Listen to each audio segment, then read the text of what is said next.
success is a collaborative effort. Everything that you do is only because of the people around you supporting you, and it's good to stay humble no matter what you may receive in the future. I think the biggest thing that I've learned from Suffolk Public Schools is the importance of collaboration. Growing up, I wasn't too great with collaborating with others, group work, trusting others to do their part. And I think in high school, something that I've really learned is that you're not always going to be the smartest person in the room, and that it's okay to rely on other people, and that oftentimes the work that you do with other people comes out greater than anything you could have done on your own. One thing I've learned while being in Suffolk Public Schools, especially with it being a close-knit community, is that you need to make sure that your first impressions are well put together and that you're representing yourself well wherever you go. In Suffolk, I've been able to meet a plethora of people who have made various connections throughout my educational process, who have gotten me opportunities that I might not have had I made a bad impression when I first met them. Those connections and impressions that I made on people have prepared me to do well beyond Suffolk. I have learned that I am fully responsible for myself. So if I want something or if I want to do something, I have to go and do it and not wait for it to be handed to me or for someone else to get the ball rolling. I used to be comfortable just doing what I could, normally getting A's and B's through middle school. And these teachers taught me that you have to put in work to get good grades. Really pushing yourself to the limit is the best thing you can do, because sometimes you might go past what you think is your limit because it's just a wall that you've built for yourself. My AP Chemistry and my AP Calculus teacher have shown me that I'm a work in progress. And in earlier years, a lot of things came easy to me, and once I started going into the more advanced classes, I saw that you really had to work and you had to stay at it in order to stay or be maintained at that level. And in those classes, and seeing that we have to keep working has allowed me to advance and not just maintain the level, but also go forward.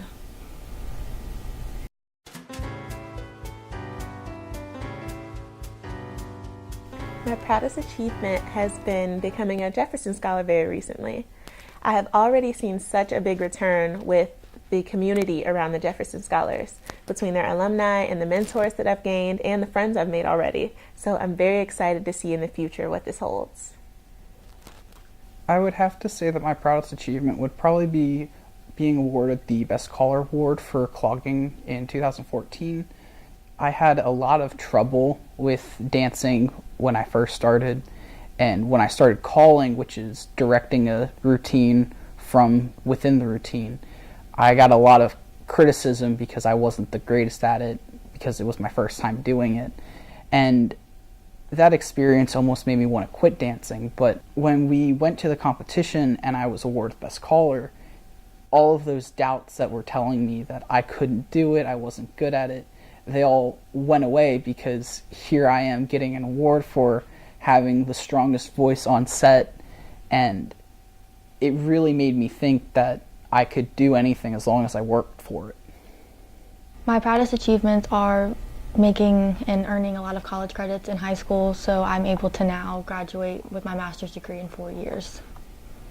My proudest achievement would have to be becoming drum major. I didn't know that I wanted to be drum major when I was little and I first got introduced to marching band, but once I saw what impact that leader had on such a diverse group of individuals, and I saw that I would be having a positive reflection on my school, it was something that I was drawn towards. And this also allowed me to be developed into the leader I am today. My proudest achievement is being selected as one of the students allowed to attend the Disney Dreamers Academy last year. The application process was I had to write 3 essays that described myself as well as my goals for the future. And then the application went before a panel of judges. My best advice that I can give is to live each day like it's your last. In October, we lost one of our good friends from Project Lead the Way, who I'd known for 3 years, and it made you stop and think that, you know, you should live each day like it's the last one you've got. You know, make good friends, be nice to people, just enjoy life, because every day there's so much that goes on. You might get caught up in a bad mood or, some frustration, but don't let that stop you from enjoying what you've got, because our time here is limited, so let's make the most of it. The best life lesson I've learned at school happened in marching band. I was at practice one day with my drum major coach, and there was this difficult part in the routine. We call it the salute, the beginning part of your drum major's routine. And I just couldn't get this move. So what my drum major coach had told me was to get out of my own way. And what he meant by that was, you're the only person that's blocking you from achieving more. Nobody else is going to do this work for you. You have to do it for yourself. Not saying that others won't be there to help you, but they can't do what you need to do. The best life lesson I have learned at Suffolk Public Schools is that it's better to be a leader than a follower. In taking initiative to start something, I found that often others will come behind me and follow me and do what I'm doing. And I think that's a very impactful thing to be able to do. I think my greatest life lesson that I've learned is just the importance of making friends and speaking to people. For example, lately during the March for Our Lives protest, I was very interested in the movement, but I didn't think that anything like that would be somewhere near here in Suffolk. And I was in study hall just making idle conversation with this guy named Paul, and I found out that he was actually working with administration and working with our principal to hold a walkout at our own school.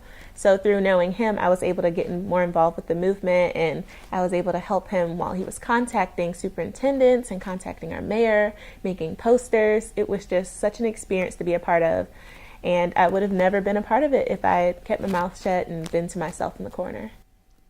My teacher, my English teacher, Miss LaMagna, she had shared with me that it's not the knowledge that you're learning that's important when it comes to school, it's the skill. And that answers the age-old question, why am I learning this? Such as in math, everyone always asks, what is the point in this subject? Or I'm never going to use this again. And you learn that it's not just the knowledge that you get from that subject, it's the skill.